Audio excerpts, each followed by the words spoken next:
සුබම සුබ දවසක් ප්‍රාර්ථනා කරනව වෙනද වගේම අදත් අපිත් එක්ක එකතු වෙලා ඉන්න හැම කෙනෙකුටම. අද මම කතා කරන්න සූදානම් වෙන්නේ මේ වීඩියෝ සීරීස් මාලාවේ දෙවනි කාන්තා චරිතය පිළිබඳව. පළවෙනි කාන්තා චරිතය විදිහට අපි දෘපදී දේවියගේ කතාව කතා කරානේ.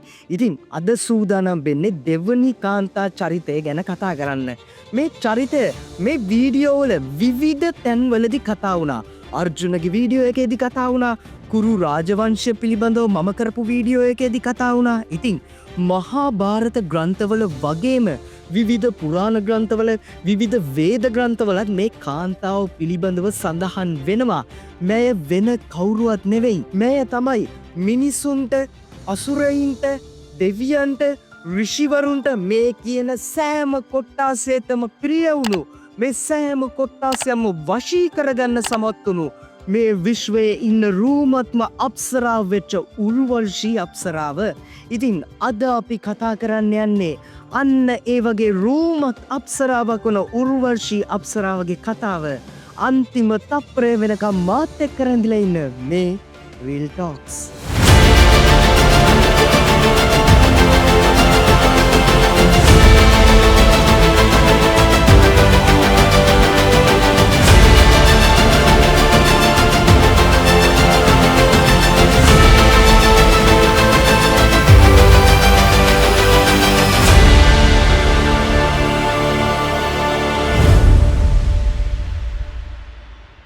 උර්වර්ෂී කියන නමත් සංස්කෘත භාෂාවේ එන නමක්.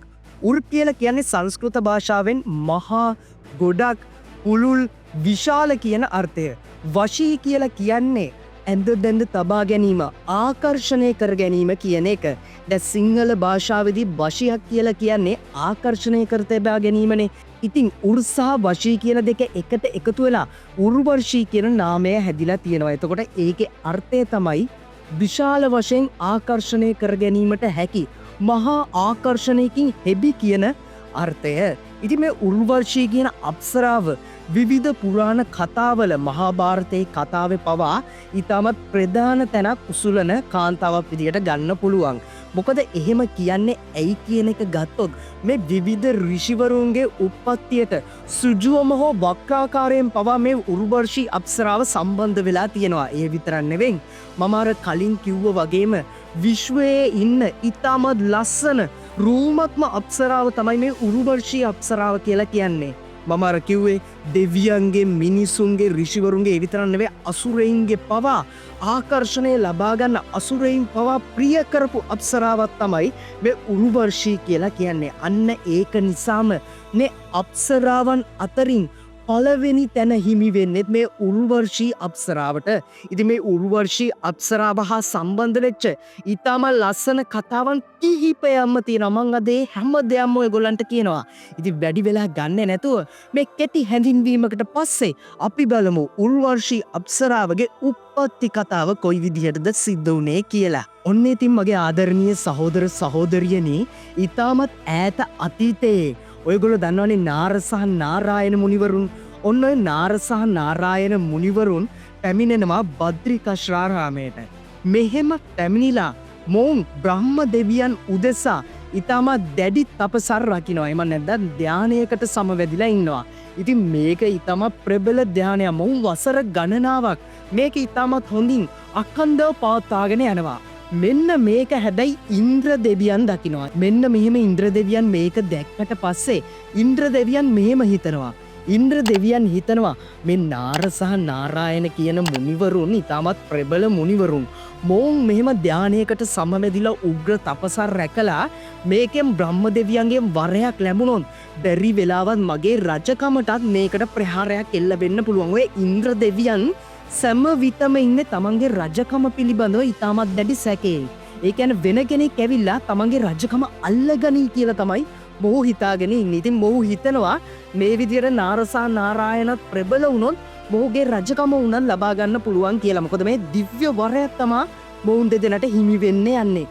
මෙන්න මේම හිතලා ඉන්ද්‍ර දෙවියන් තමන්ගේ ඇතා වෙච්ච ඓරාවතත් අරගෙන මේ බද්රිකාශ්‍රාරාමයට පැමිණෙනවා. මෙන්න මෙහෙම ඇවිල්ලා දැන් ඉතින් ඉන්ද්‍ර දෙවියන් කොහොම හරි මේ තපස කඩන්න තමයි සූදානම් වෙන්නේ.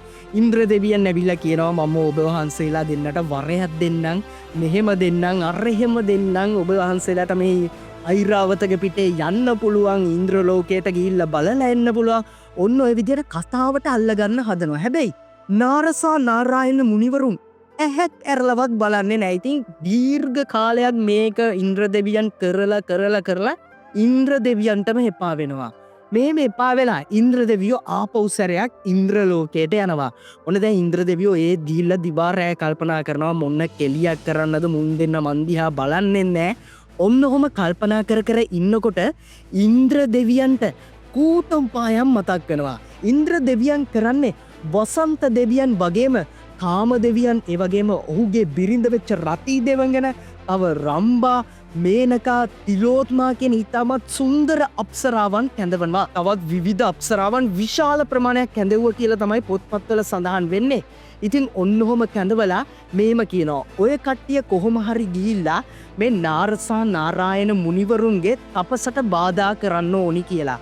ඔන්න දැන් පළවෙනියටම බද්රිකාශ්‍රාරාමයට යනවා වසන්ත දෙවියන්. වසන්ත දෙවියන් ගිහිල්ලා මේ අවට පරිසරය ඉතාම ලස්සන වසන්තයෙන් හෙබි පරිසරයක් බවට පරිවර්තනය කරනවා.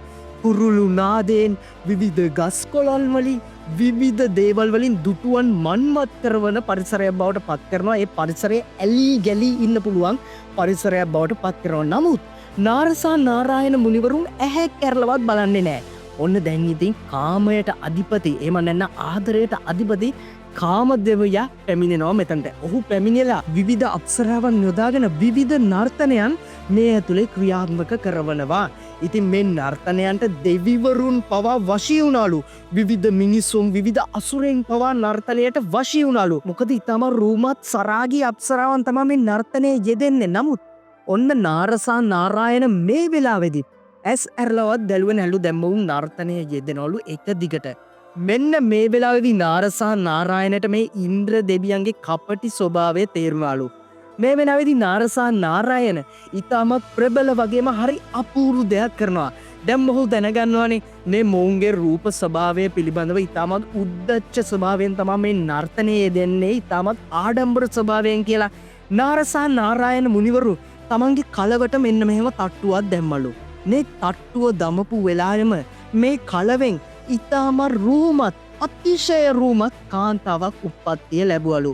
ඉතින් මෙන්න මේ කාන්තාව තමයි උර්වර්ෂී කියලා කියන්නේ. ඉතින් මේ උර්වර්ෂී අප්සරාවගේ රූප ස්වභාවය දැක්කට පස්සේ මේ නටනටා හිටපු අප්සරාවන්ට ලැජ්ජාවක් හැටගත්තලු. මොවුන්ගේ මමත්වයට ප්‍රහාරයක් එල්ල වුණාලු. මොකද මොවුන් මෙච්චර වෙලා සිතාගෙන හිටියේ තමන් තමා ලස්සන තමන්ගෙන රූප ස්වභාවය නිසා මොවුන්ගේ මේ ධානය කඩ වෙලා යයි කියලා. නමුත් උර්වර්ෂී කියන්නේ ඊටත් වඩා ලස්සනකින් හෙබි අතිශය රූප ස්වභාවයකින් හෙබි රූමත් අප්සරාවක්. ඉතින් ඔන්න ඕක නිසා මේ වෙලාවේදී ඉන්ද්‍ර දෙවියන් සහ මේ සියලුම අප්සරාවන් කාම දෙවියන් මේ සියලුම දෙනා ඇවිල්ලා නාරසා නාරායනගෙන් වැඳලා සමාව අරගත්තලු. ඉතින් ඔන්න ඔය විදිහට උර්වර්ෂීගේ උප්පත්තියෙන් පස්සේ උර්වර්ෂී ඉන්ද්‍ර දෙවියන්ගේ ඉන්ද්‍ර ලෝකයට අප්සරාවක් විදිහට ගමන් කරා කියලා තමයි පුරාණ ග්‍රන්ථවල සඳහන් වෙන්නේ. ඔන්න ඔය විදිහට තමයි ඉතින් උර්වර්ෂීගේ උප්පත්තිය නාරසා නාරායන මුනිවරුන්ගේ කලවෙන් සිද්ධ වෙලා තියෙන්නේ. දැන් මම ඔයගොල්ලන්ට කියන්න යන්නේ උර්වර්ෂී අප්සරාවගේ විවාහය කොයි විදිහටද සිද්ධ වුණේ කියන එක. දැන් ඔනේ ඉන්ද්‍ර දෙවියන් සමග මම අර කලින් කිව්වා වගේ උර්වර්ෂී අප්සරාව ඉන්ද්‍ර ලෝකයට යනවනේ. මේම ගියාට පස්සේ දෙවිවරුන් අතර කතිකාවතක් ඇති වෙනවා මැයව හිමි කරගන්න ඕනි කියන එක. මොකද දැන් දෙවිවරු හැමෝම හදන්නේ උර්වර්ෂී අප්සරාව කොහොම හරි ලබා ගන්න. මොකද මෑගේ රූමත් ස්වභාවය දැකලා.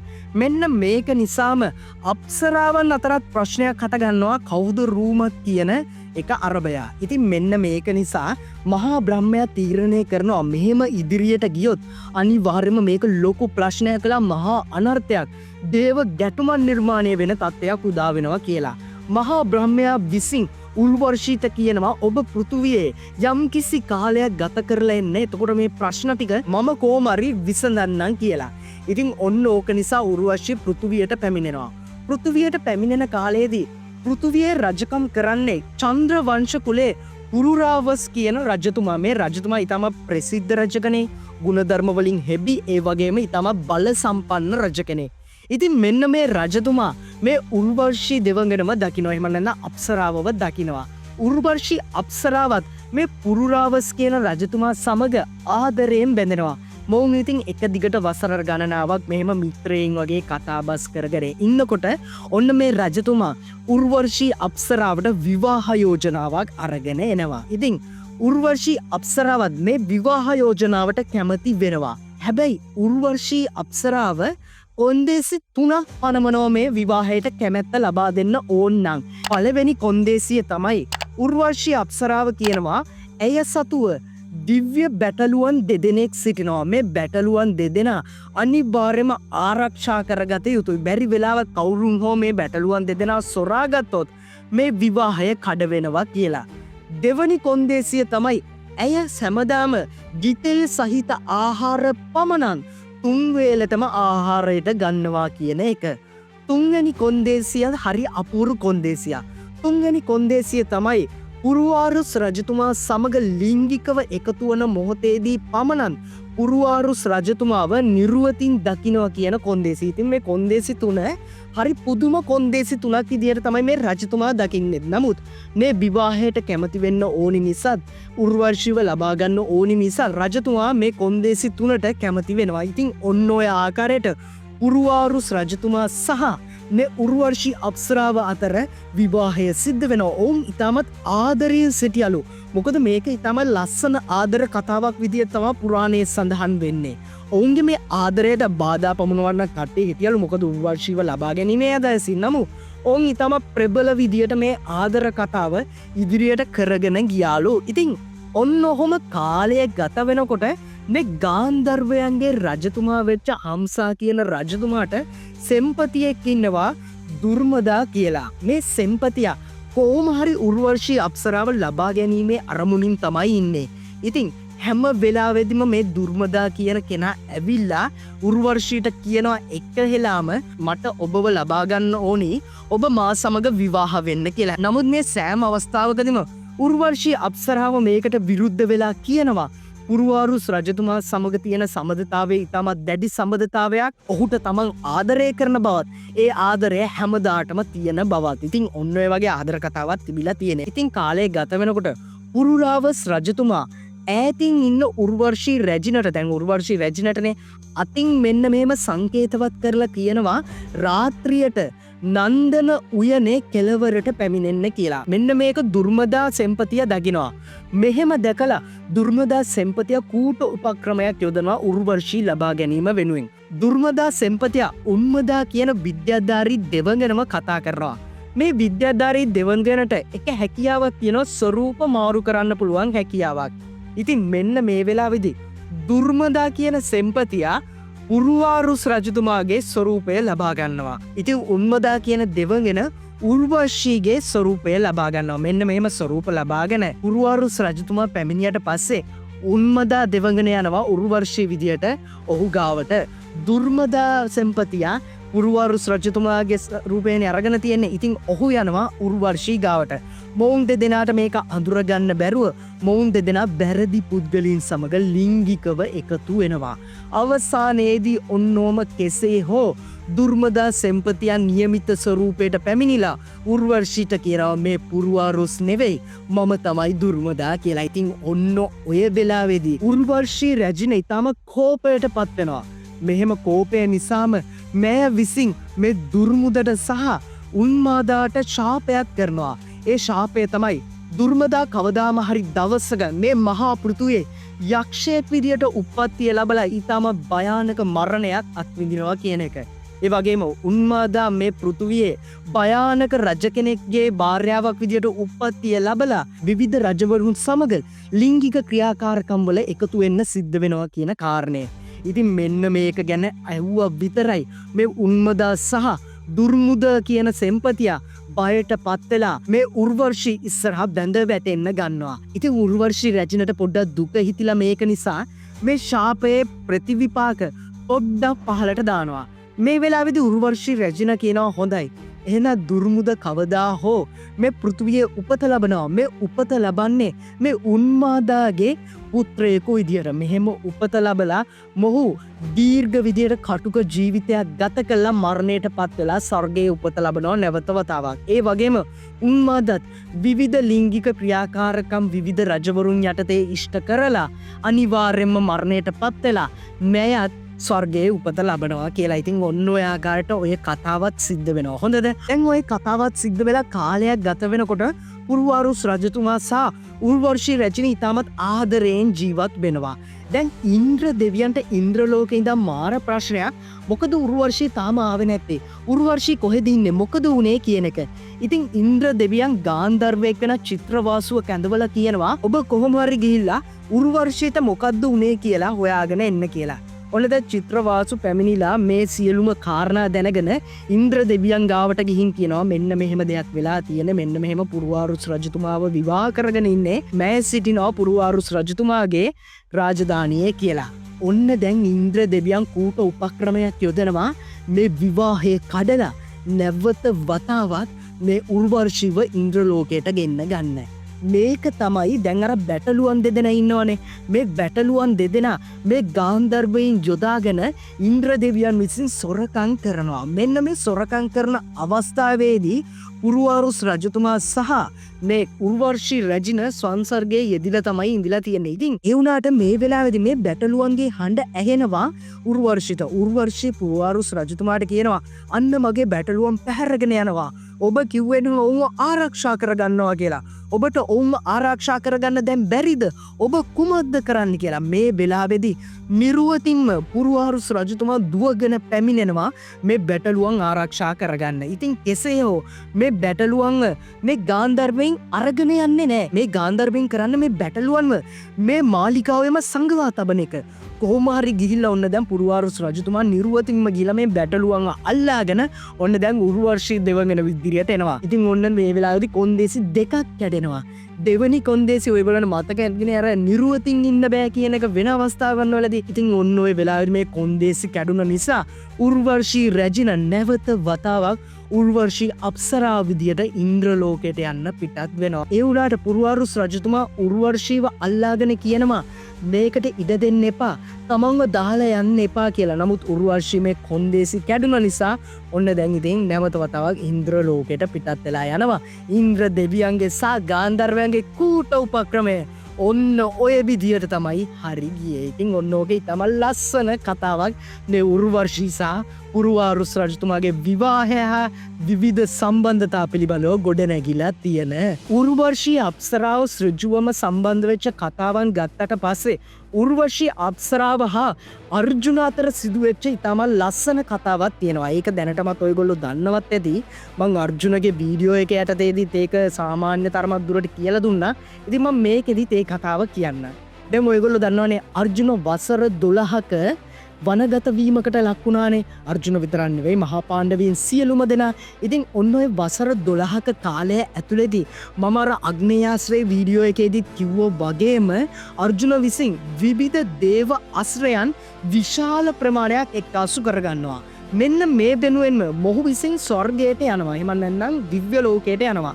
මෙහෙම ගියාට පස්සේ ඉන්ද්‍ර දෙවියන් මේ සියලුම දෙවිවරුන් තමන්ගේ මේ අර්ජුනට තමන්ගේ පුත්‍රයාට අඳුන්වා දෙනවා. ඉතින් විවිධ දෙවිවරුන් විවිධ අස්ත්‍රයන් මේ අර්ජුනට ප්‍රදානය කරනවා ඔහුගේ ගුණධර්මය සහ ඔහු සමග කතාබස් කරලා.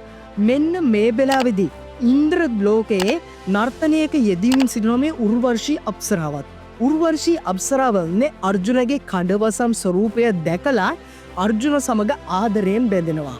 මේ මොහොතේදී උර්වර්ෂී අප්සරාව ගිහිල්ලා කියනවා අර්ජුනට මම ඔබව විවාහ කරගන්න කැමතියි කියලා. නමුත් අර්ජුන ඉතාමත් ලයාන්විත විදියට ඉතාමත් ගෞරවාන්විත විදියට උර්වර්ෂීගේ මෙය ප්‍රතික්ෂේප කරනු ලබනවා. මේ ප්‍රතික්ෂේපය නිසාම උර්වර්ෂී දෙවඟනට කේන්තියක් ඇති වෙනවා. මොකද තමන් තමයි මේ මුළු විශ්වයේම ඉතාමත් රූමත් අප්සරාව. තමන්වත් ප්‍රතික්ෂේප කරනවා කියලා කියන්නේ ඒක අනිවාර්යයෙන්ම තමන්ගේ මමත්වයට වැදෙනවනේ. ඉතින් මෙන්න මේක නිසා උර්වර්ෂී අප්සරාව මේ අර්ජුනට ශාපයක් කරනවා. මේ ශාපය තමයි කිසියම්නෝ අවස්ථාවක වසරක පමණ කාලයක් ඔබ නපුංසක චරිතයක් බවට පත් වෙනවා. ඔබගේ මේ සියලුම යුද ශිල්පය නිශ්චිත කාලයක් තුළ ඔබට අනිවාර්යයෙන්ම අමතක වී යනවා. ඒ විතරක් නෙවෙයි ඔබට ඒ කාර්යයන් ඉෂ්ට සිද්ධ කරගන්න වෙන්නේ නැහැ කියලා මේ ශාපය නිසා අර්ජුන ඊටමත් කනස්සල්ලට පත් වෙලා ඉන්ද්‍ර දෙවියන්ට මේක කියනවා. ඉන්ද්‍ර දෙවියන් එතකොට මෙහෙම කියනවා නෑ අර්ජුන මේ ශාපය ඔබට වෙස්වලාගත් ආශිර්වාදයක් බවට පරිවර්තනය වේවි අනිවාර්යයෙන්ම ඉදිරියේදී. ඒ ඇයි කියලා මම ඔබට කියන්නේ නෑ. ඉතින් මේ ශාපයට ඔබ අනිවාර්යයෙන්ම මුහුණ දෙන්න. මේ වසරක පමණ කාලයක් ඔබ අනිවාර්යයෙන්ම මේ ශාපයට නොබියව මුහුණ දෙන්න කියලා. ඉතින් ඔන්න ඔය ශාපය තමයි මහා භාරතයේදී 12 වන අවුරුද්ද වනගත කාලයෙන් ගෙබිලා ගිහිලා 13 වන අවුරුද්ද සැඟවිලා ඉන්නකොට විරාත රාජධානියේදී නපුංසක චරිතයක් වන බ්‍රිහන්නලා විදිහට වෙස්වලාගෙන අර්ජුන ජීවත් වෙලා ඉන්නේ. දැන් ඔයගොල්ලන්ට තේරෙනවා ඇතිනේ මේ බ්‍රිහන්නලා කියන අර්ජුනගේ නපුංසක චරිතයත් මේ උර්වර්ෂීගේ ශාපය නිසා තමයි ක්‍රියාත්මක වෙලා තිබිලා තියෙන. ඉතින් ඔන්න ඔය විදිහට උර්වර්ෂී අප්සරාව සෘජුවම සම්බන්ධ වෙලා තියෙනවා මේ මහා භාරතයේ එක් මහා සම්දිස්ථානයක් නිර්මාණය කරන්න. ඒකල් මහා රණශූරයෙක්ගේ සම්දිස්ථානයක් නිර්මාණය කරන්න. දැන් මම ඔයගොල්ලන්ට කියන්න උර්වර්ෂී අප්සරාව හා සම්බන්ධ වෙච්ච සෘජුවම නොවන වක්‍රාකාරයෙන් සිදුවෙච්ච විවිධ ඍෂිවරුන්ගේ උප්පත්තියන් සිදුවුණේ කොහොමද කියන එක ගැන. ඔන්න එකමත් එක කාලයක නිමි කියලා රජතුමෙක් ඉඳලා තියෙනවා. මේ නිමි රජතුමාම නිම් විදියටත් හඳුන්වනවා. මම මෙතන නිමි කියලා හඳුන්වන්නම්. ඉතින් මෙන්න මේ රජතුමාට උවමනා වෙනවා යාගයක් සංවිධානය කරන්න. මේ යාගයට මොහු ඉතාමත් ප්‍රබල ඍෂිවරුන් කැඳවනවා. මේ ඍෂිවරුන් තමයි භෘග ඍෂිවරයා, අංගිරස්, වාමදේව, පුලස්ති, පුලබ, සෘචික කියන ඍෂිවරුන්. ඒ වගේම මේ ප්‍රධාන පූජක ඍෂිවරයා විදියට මොහු ගෙන්නන්න හදන්නේ වශිෂ්ඨ ඍෂිවරයාව. නමුත් මේ මොහොතේදී වශිෂ්ඨ ඍෂිවරයා සිටින්නේ ඉන්ද්‍ර දෙවියන් ගාව. ඉන්ද්‍ර දෙවියන් යාගයක් පවත්වනවා. ඒ ප්‍රධාන පූජකයා විදියට තමයි මේ වශිෂ්ඨ ඍෂිවරයා සිටින්නේ. ඉතින් මෙන්න මේ යාගය වසර 500ක් තියෙනවා. ඉතින් නිමි රජතුමාට වසර 500ක් බලා ඉන්න බැරි හින්දා නිමි රජතුමා වශිෂ්ඨ ඍෂිවරයාට කියන්නේ නැතුව ඔහුගේ යාගය පවත්වනවා. දැන් ඔහුගේ යාගය පැවැත්වුවට පස්සේ ඔහුගේ යාගය වසර 10ක් විතර ගිහිල්ලා ඉවර වෙනවා. දැන් වසර 500කට පස්සේ ඔන්න වශිෂ්ඨ ඍෂිවරයා පැමිණෙනවා. දැන් නිමි රජතුමා හම්බෙන්න ඔහුගේ යාගය කරන්න. මේ වෙලාවේදී නිමි රජතුමා කියනවා ඔබ ඉතින් ආවේ නෑනේ මං ඒ යාගය කරලාත් ඉවරයි. ඒ යාගේ ඊටමන් ටික කාලයක් තිබුණේ මෙහෙමයි කියලා. මේ වෙලාවේදී වශිෂ්ඨ ඍෂිවරයාට කේන්ති ගිහිල්ලා Tamanට මේ යාගය දුන්නේ නැති නිසා වශිෂ්ඨ ඍෂිවරයා කියනවා ඔබ ශරීරයක් නැති ආත්මයක් බවට පත් වෙලා ජීවත් වෙනවා කියලා. ඉතින් මේ නිමි රජතුමාගේ කට එච්චර හොඳ නැති නිසා නිමි රජතුමා වශිෂ්ඨ ඍෂිවරයාට කියනවා ඔබටත් එසේම වේවා. ඔබත් ශරීරයක් නැති ආත්මයක් බවට පරිවර්තනය වේවා කියලා මට හුඩු දැන් ඉතින් වැඩේ කෙලියා. ඔන්න ඔය වෙලාවේදී වශිෂ්ඨ ඍෂිවරයා දැන් ආත්මය විතරයි තියෙන්නේ. බ්‍රහ්ම දෙවියන් ගාවට ගිහිල්ලා කියනවා බ්‍රහ්ම දෙවියන්ට මේ සිදුවෙච්ච කාරණාව. මේ සියලුම දේවල් ඇහුවට පස්සේ බ්‍රහ්ම දෙවියන් කියනවා හොඳයි. ඕක ප්‍රශ්නයක් නෑ. ඔබ ගිහිල්ලා මිත්‍ර සහ වරුණ කියන දෙන්දෙනාගේ ආශ්‍රමයට වෙලා ඉන්න. මේ ආශ්‍රමයට වෙලා ඉන්නකොට අනිවාර්යයෙන්ම අනාගතයේදී ඔබේ මේ ප්‍රශ්නය විසඳිලා ඔබට ශරීරයක් හිමි වෙයි කියලා. ඔන්න දැන් ඉතින් වශිෂ්ඨ ඍෂිවරයාගේ මේ ආත්මය ආලෝකයකින් හැබි ආත්මය ගිහිල්ලා මිත්‍ර සහ වරුණගේ ආරාමයට වෙලා ඉන්නවා. මෙන්න මේ ආරාමයට එක් තාලයකදී උර්වර්ෂී අප්සරාව පැමිණෙනවා. මෙහෙම උර්වර්ෂී අප්සරාව පැමිණිලාට පස්සේ මේ මිත්‍ර සහ වරුණ කියන දෙන්න කරන්නේ ස්වයං වින්දනය කරලා මේ උර්වර්ෂී අප්සරාව දිහා බලාගෙන ඔවුන් දෙදෙනාගේ ශුක්‍ර තරලය වාචනයකට හිමන්දලා ඉවතට දමනවා. ඉතින් මෙන්න මේ ශුක්‍ර තරලයෙන් මේ ආත්මය එක්තාසු වෙලා වශිෂ්ඨ සහ අගස්ත කියන ඍෂිවරුන් දෙදෙනාට ප්‍රාණය ලැබුණා කියලා තමයි පුරාණ ග්‍රන්ථවල තිබෙන්නේ. ඉතින් ඔන්න ඔය විදියට උර්වර්ෂී අප්සරාව වක්‍රාකාරව මේ අගස්ත සහ වශිෂ්ඨ කියන ඍෂිවරුන් දෙදෙනාගේ උප්පත්තියට සම්බන්ධ වෙලා තියෙනවා. ඔයගොල්ලෝ දන්නවනේ කාශ්‍යප ඍෂිතුමාව. කාශ්‍යප ඍෂිතුමාට පුත්‍රයෙක් ඉඳලා තියෙනවා විබණ්ඩක කියලා. ඉතින් මෙන්න මේ ඍෂිතුමා ගාවටත් උර්වර්ෂී එකපාරක් එනවා බැහැ දකින්න. මෙන්න මේ වෙලාවෙත් විබණ්ඩක කරන්නේ අතිශය රෝමන්‍ය උර්වර්ෂී අප්සරාව දැකලා තමන්ගේ ශුක්‍ර තරලය පිට කරන එක සොයන් වින්දනය කරලා. මෙන්න මේ වෙලාවේදී මේ ශුක්‍ර තරලය මුවෙකු විසින් ආහාරයට ගත්ත කියලා තමයි සඳහන් වෙන්නේ. ඉතින් මෙහෙම මුවෙකු විසින් ආහාරයට ගත්තට පස්සේ මේ මුවා ගැප් ගත්තලු. අවසානයේදී මේ මුවා ඍෂිවරයෙකුට උපත ලබා දෙනවා. මේ ඍෂිවරයාට අඟකුත් තිබිලා තියෙනවා. එහෙම නැත්නම් අං දෙකක් තිබිලා තියෙනවා මුවෙක්ගේ වගේ. මේ ඍෂිවරයා තමයි ඍෂි ශෘංග කියලා කියන්නේ. ඉතින් ඔන්න ඔය ඍෂිතුමාගේ උප්පත්තියට මෙන්න මේ උර්වශී අප්සරාව වක්‍රාකාරය සම්බන්ධ වෙලා තියෙනවා කියලා පුරාණ ග්‍රන්ථවල තියෙනවා. ඔන්න ඉතින් මම ආයෙත් කියනවා මේවා ඊටම රසවත් කතා. මේවා මේ ෆැන්ටසි විද්‍යාත්මකව නම් ඔය දේවල් වෙන්න බෑ ඔය විදිහට. ඉතින් ඒක හොඳට මතක තියාගන්න. නැත්නම් මේ විද්‍යාධාරී පිරිස ඇවිල්ලා මේකට කමෙන්ට් දාන්න පුළුවන්. කොහොමද ශුප්‍රතරලයක් බඩට ගියා කියලා මෙහෙම වෙන්නේ අර එහෙම වෙන්නේ එහෙම වෙන්නේ කියලා. ඉතින් ඒක මමත් දන්නවා මේක ෆැන්ටසි කතාව. මොකද මමත් උසස් පෙළ ජීව විද්‍යාව හැදෑරුවේ මීට වසර ගණනාවකට කලින් ජීව විද්‍යා අංශයෙන් හේතුවෙන්. ඔන්න ඔය විදියට තමයි උර්වර්ෂී අප්සරාව පිළිබඳව විවිධ කතාවන් වල සඳහන් වෙන මේ උර්වර්ෂී අප්සරාව කියලා කියන්නේ මිනිසුන්ට සංකේතයක් ලබා දෙන නිර්මාණය වෙච්ච කතාවක් කියලා තමයි මම හිතන්නේ. මොනවද මේ සංකේතයක්? උර්වර්ෂී අප්සරාවකින් ආශාවේ බලය සහ එහි ප්‍රතිවිපාක පෙන්වා දෙනවා. ඔයගොල්ලෝ දන්නවනේ මේ ආශාව කියන දේ මිනිසුන්ගේ සිත් සතන් වලට ආවට පස්සේ මේ ආශාවේ කෙලවරක් නැහැ. ඉතින් මේ ආශාවන් තමන්ට මේ දේ ලබා ගන්න ඕනි කියලා ඒ බෑ ඇලි ගැලි ඉඳියොත් අනිවාර්යයෙන්ම මිනිසුන්ට ඒකෙන් ප්‍රතිවිපාක ලැබෙනවා. මුසිතු විරු ප්‍රතිවිපාක ලැබෙනවා. බුදුරජාණන් වහන්සේගේ දේශනාව තුලත් ඒක තියෙනවනේ. ඉතින් අන්න ඒ දේවල් සංකේතවත් කරන්න මේ උර්වර්ෂීගේ චරිතය ඊටම ප්‍රබල විදියට උපකාරී වෙලා තියෙනවා. දෙවනි සංකේතය තමයි විශ්වීය සමතුලිතතාවෙන් නර්තනයකින් ඉදිරිපත් කරන්න.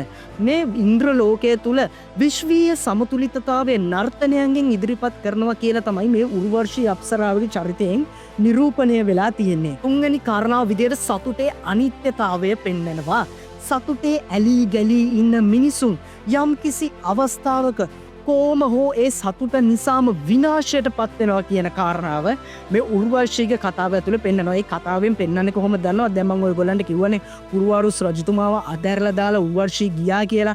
උර්වශී නැවත වතාවක් වසර ගණනාවක් ගිහිලා පුරවාරුස් රජතුමාව මුණ ගැහෙනවා.